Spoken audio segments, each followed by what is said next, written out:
Salut à tous les amis, j'espère que vous allez bien. On se retrouve aujourd'hui pour une nouvelle vidéo. On va parler un petit peu de l'actualité du Barça puisque le mercato est certes terminé, mais il y a déjà des informations évoquées pour la saison prochaine. Donc on va les évoquer, également parler un petit peu de ce qui se passe actuellement et plein de choses. Bon, allons-y, mais juste avant, petit instant promotion. Donc, on est début septembre, profitez-en pour acquérir une nouvelle tunique Blaugrana ou le maillot blanc, etc. De toute façon, toutes les informations sont dans la description. C'est des maillots répliques de bonne qualité, avec évidemment pas mal de promotions pour pouvoir les acquérir avec des maillots gratuitement à côté. Donc franchement, profitez-en, ça fait toujours plaisir. Et en plus, si vous avez des questions, venez me voir en message privé. Bon, allons-y pour la vidéo, allons-y, on va débuter par le rappel des informations qui sont sorties encore une fois aujourd'hui. Donc ces informations, elles sont claires. Mundo Deportivo explique notamment que le Barça piste déjà 2 joueurs pour la saison prochaine, 2 joueurs qui ont une clause libératoire fixée à 60 millions d'euros. Donc 60 millions d'euros, soyons honnêtes, c'est quand même plutôt accessible. Même si le FC Barcelone est soumis à ce que, comme vous le connaissez, le fair play financier de la Liga la saison prochaine, puisqu'il y aura le retour au Camp Nou dès le mois de novembre-décembre, évidemment, le fair play financier sera, on va dire déjà, la limite salariale supérieure à ce qu'on a connu cet été. Donc il y aura un peu plus de marge, sachant qu'on parle de clause libératoire fixée à 60 millions d'euros, avec évidemment les durées de contrat à environ 5 ans, le salaire, etc.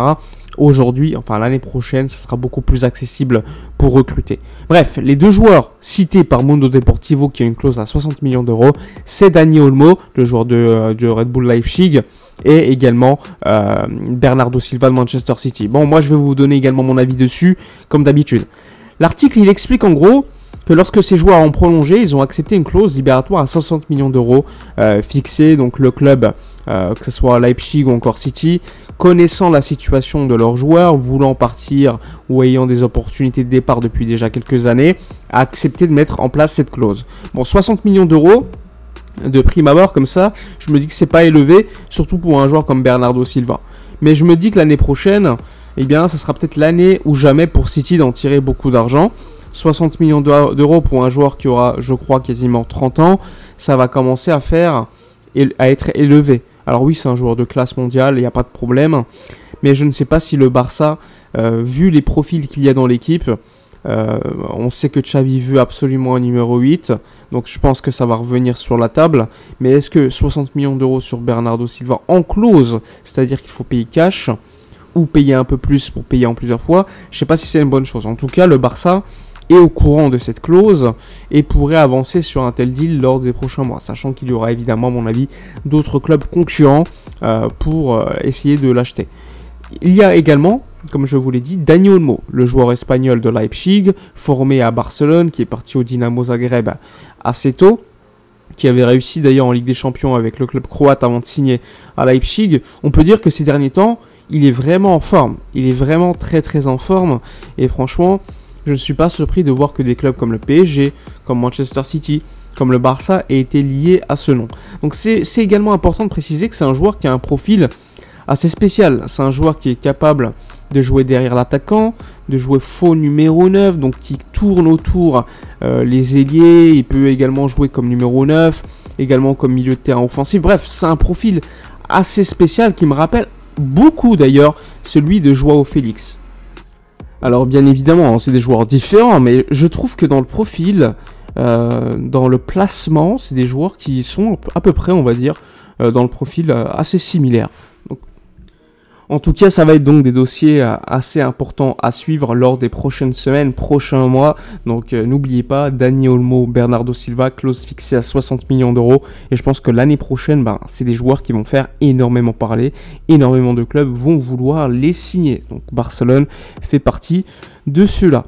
Bon, une fois qu'on a évoqué les 2 noms comme effectués, on va évoquer un autre sujet. C'est celui des fameux 40 millions d'euros que le Barça devait recevoir de la société allemande pour débloquer le fair play. Bon, comme vous le savez, le Barça, dans cette impossibilité, face à l'impossibilité de la société allemande à respecter ce qui a été prévu, a donc, pour enregistrer les joueurs, notamment les arrivées de Joao Félix, Joao Cancelo, a donc, par le biais de Laporta et Ferran Olivier, le trésorier du club, a déposé un aval bancaire afin de garantir l'argent manquant pour les enregistrements de joueurs, les prolongations, etc. Bref, la société allemande doit, lors des prochaines semaines, verser au FC Barcelone une certaine somme. On parle de 40 millions d'euros. Si cette somme est bien évidemment reçue par le club, la garantie bancaire effectuée par le président ainsi que le trésorier, elle sera supprimée. C'est l'argent, une partie de l'argent reçu par le fonds allemand, enfin payé par le fonds allemand, qui prendra la place de l'aval bancaire. Et donc, évidemment, pour janvier, le club disposera ainsi d'une certaine marge afin d'enregistrer notamment Victor Roque, le numéro 9 qui va arriver tout droit du Brésil.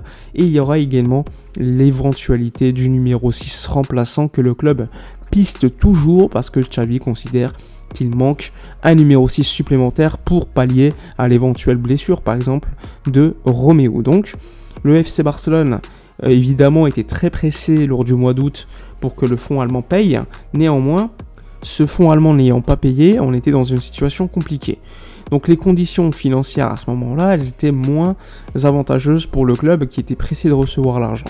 Le Barça, selon la presse catalane aujourd'hui, veut renégocier avec le fonds allemand et considère que, vu que maintenant c'est plus pressé, les conditions doivent être un peu plus normales et donc le club en attend beaucoup plus que ce qui était le cas au mois d'août. Donc assez légitimement, le FC Barcelone va vraisemblablement négocier à la hausse avec le fonds allemand. Et si le fonds allemand refuse, il y aura d'autres acteurs économiques qui seront ouverts à intégrer, donc Barça Studios, Barça Vision ou encore Barça Media, qui sont les entreprises qui vont notamment entrer en bourse aux États-Unis. Donc ça, c'est les informations de la journée, donc des informations plutôt, on va dire, très différentes. On parle de financier, on parle également de mercato, mais surtout cette semaine, fin de semaine, il y aura le match contre le Real Betis, avec des équipes qui vont tourner, puisqu'il y aura également le match de Ligue des Champions qui va suivre juste après. Et sachant que je crois que sur le mois, il y aura 7 matchs. Donc beaucoup de matchs, il faudra faire tourner. Donc ne soyez pas étonnés si lors des prochains matchs, beaucoup de joueurs soient absents, soient sur le banc, puisqu'il va faire attention de ne pas perdre de joueurs supplémentaires. Le club a déjà perdu Araujo, Pedri qui devrait d'ailleurs revenir qu'au mois d'octobre, à la mi-octobre. Donc attention, pas de blessures supplémentaires, sinon ça va risquer d'être compliqué, sachant qu'en Ligue des Champions, tu vas quand même affronter à un moment donné une équipe comme Porto, et on ne sait jamais ce qui peut se passer. Bref, voilà pour les informations de la journée. N'hésitez pas à donner votre avis sur Dani Olmo, Bernardo Silva, etc. Likez, commentez, partagez. Moi je vous dis à la prochaine, et d'ici là, comme d'habitude, portez-vous bien.